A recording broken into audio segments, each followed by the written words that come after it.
इस वीडियो में हम लोग जानेंगे आर्टिकल 112 के बारे में, आर्टिकल 112 के बारे में। ये आर्टिकल बताता है एनुअल फाइनेंशियल स्टेटमेंट के बारे में।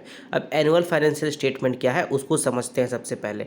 एनुअल फाइनेंशियल स्टेटमेंट वो स्टेटमेंट है, वो एक तरह से रिसिप्ट है, एक तरह से कागज़ का खर्चा, जिसमें कि सरकार खर्चा दिखाती है और साथ ही साथ जो पैसा आने वाला है उसके बारे में सरकार बताती है। अब सरकार के तरफ से प्रेसिडेंट साहब, राष्ट्रपति साहब जो है उसको जो खर्चा है और जो आमदनी है सरकार की उसको लोकसभा में और राज्यसभा में पेश करेंगे, और जहाँ पर दोनों लोकसभा और राज्यसभा उसको पास करेगी, और फिर वो अलग कहानी है, ठीक है। उस पर डिस्कशन वगैरह होगा और पास करेगी उसको। उसके बाद अब यहाँ पर ये है कि जो सरकार है, ठीक है, तो सरकार दो तरह का फंड होता है भारत में, दो तरह का कोष है, सुरक्षित कोष है जहाँ पे पैसा रखा होता है। एक होता है कंसोलिडेटेड फंड ऑफ इंडिया और दूसरा होता है कंटिजेंसी फंड ऑफ इंडिया। तो सरकार जो है वो मेनली सारा चीज़ जो अधिकतर पैसा होता है वो कंसोलिडेटेड फंड ऑफ इंडिया से निकलता है, ठीक है, क्योंकि यहाँ पर ज़्यादा पैसा है और इसी से सब कुछ ऑलमोस्ट निकलता है, ठीक है। और उसके बाद जो एनुअल फाइनेंशियल स्टेटमेंट, जैसे मैंने आपको शुरू में बताया, उसमें दो तरह का चीज़ रहता है। एक रहता है खर्चा जो कि कंसोलिडेटेड फंड ऑफ इंडिया से निकलेगा, और जो आमदनी सरकार को आएगी वो सरकार को दर्शाना पड़ेगा और सरकार उसको फिर लोकसभा राज्यसभा में पेश कर देगी, ठीक है।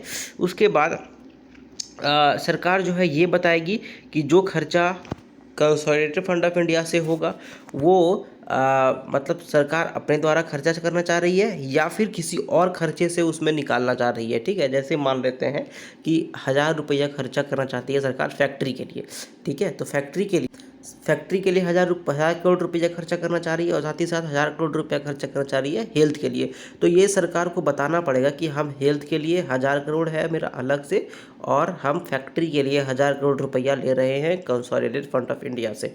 ये सरकार को दर्शाना पड़ेगा। अब कंसोलिडेटेड फंड ऑफ इंडिया से कुछ कुछ चीज़ें जो है वो चार्ज की जाएंगी, ये हमारा संविधान में लिखा हुआ है।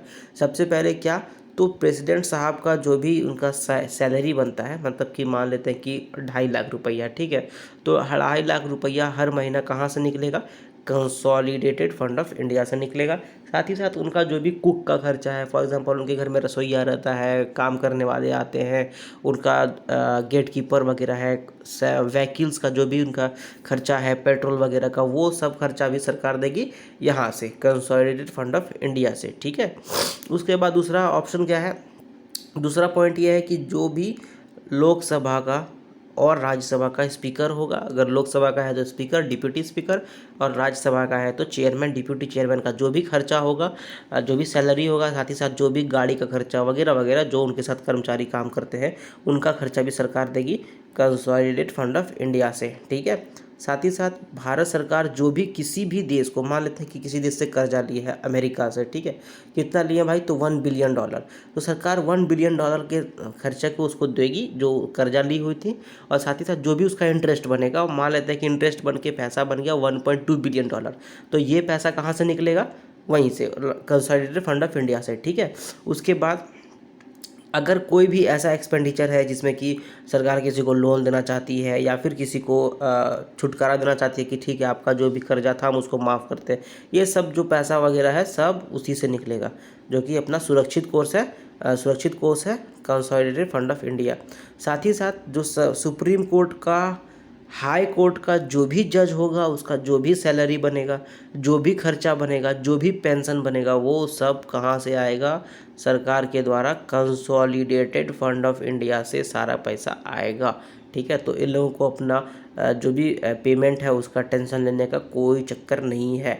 हाई कोर्ट के साथ ही साथ ऐसा कोई भी कोर्ट जो कि ऑल ओवर इंडिया में कहीं पर भी है, तो उनका सैलरी वगैरह जो भी है सरकार देगी कंसोलिडेटेड फंड ऑफ इंडिया से।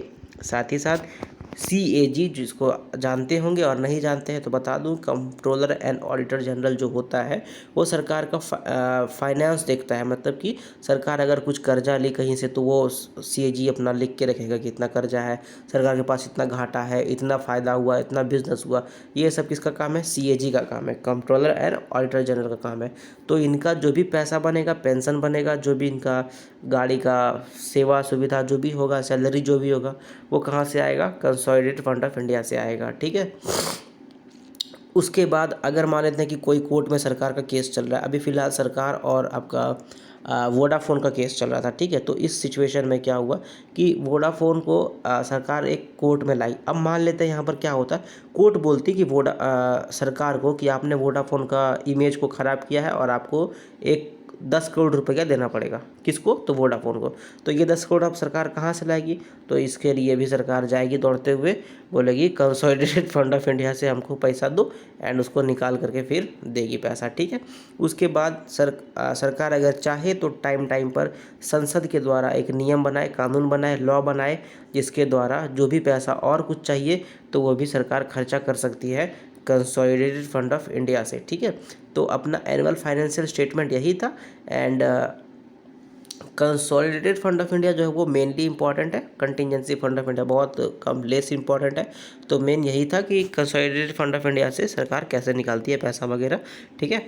एंड आई डू होप कि आपको ये वीडियो अगर अच्छा लगा तो लाइक करो, शेयर करो, कमेंट करो, सब्सक्राइब करो, एंड इस चैनल को सब्सक्राइब करो। Thank you very much.